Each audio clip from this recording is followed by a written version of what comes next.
one of the players who is good enough to be in a Super Bowl if he was on the right team, and maybe the Browns will be the right team at some point. Myles Garrett, the first overall pick in the 2017 draft.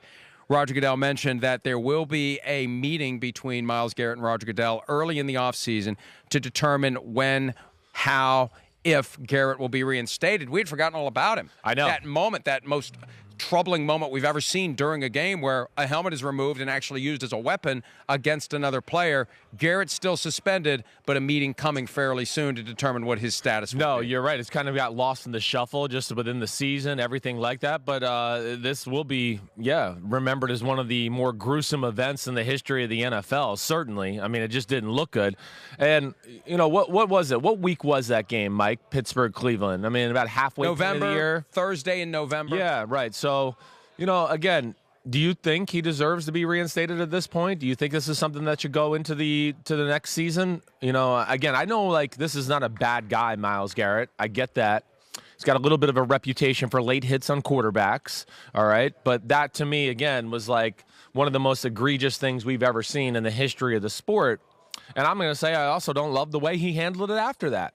I don't. But again, I want to see a talented guy get back on the field who I do think his heart is in a good place. I guess that's what I wanted to say. I'm not in a position to assess whether or not he deserves to be put back on the field, because what the NFL needs to decide through the course of talking to him and otherwise getting to the bottom of what caused it in the first place, are you confident that whatever fuse blew for Myles Garrett during that game in that fateful moment will not blow again? Because, look, there's a liability component to all of this. And the NFL is worried about liability to players, and it should be. If you put a guy back on the field that you know or should know has the propensity to remove someone's helmet and use it against them as a weapon, and the next time around the guy is actually seriously injured. They got very lucky. Really Mason lucky. Rudolph was not seriously injured or worse by that blow to the head with a helmet. It's actually amazing. Helmet. It's actually amazing that his head didn't just at least split open in some degree and blood started flying out. Enjoy your breakfast. Yeah, thank you. Good morning. Eggs and ketchup. Sky Sports, for everyone. This is later in the day. Yeah, that doesn't make it any better. Oh, okay. Darn but the point is this.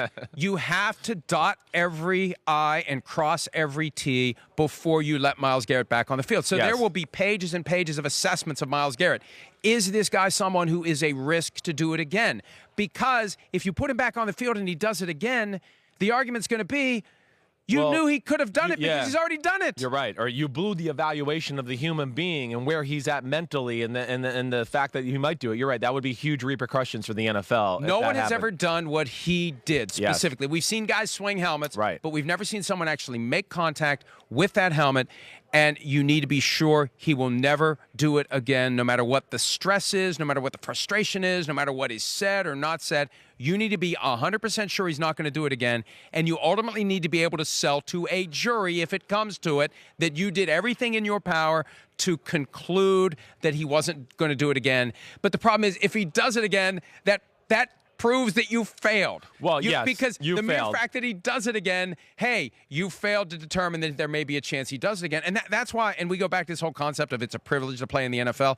If it is a privilege, and that's why I said initially he may have forfeited his privilege forever because you can't put a guy back on the field who's done what he did. Right. Well, yes, you're right. There's a few things. Not that that's the outcome. No, At some point they're going to let him back on the field. You're right. But they need to protect themselves before they do. Right. I mean, again, there's a few things. Where, one, that the whole thing was bad. I don't like the way he handled himself after it either. I don't. I like some of the accusations that flew there, and I don't know whether they're true or not. But they didn't. The argument didn't match up to me. Okay. But two, I don't think this is a guy with real malice in his life.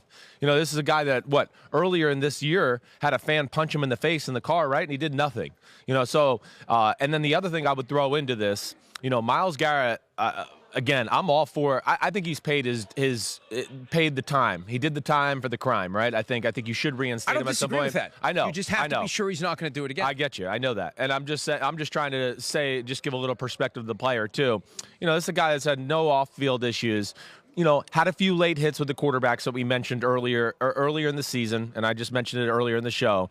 But, I mean, Myles Garrett's got to know, if something like this happens one more time, he's going to be done forever in football. He'll be done. He'll be banned for life if anything remotely close happens to what he did there. So hopefully that rings true to Myles Garrett. I want to see him back on the field, first off. Hey, listen, the Cleveland Browns got talent. He's one of the better defensive players in all of football.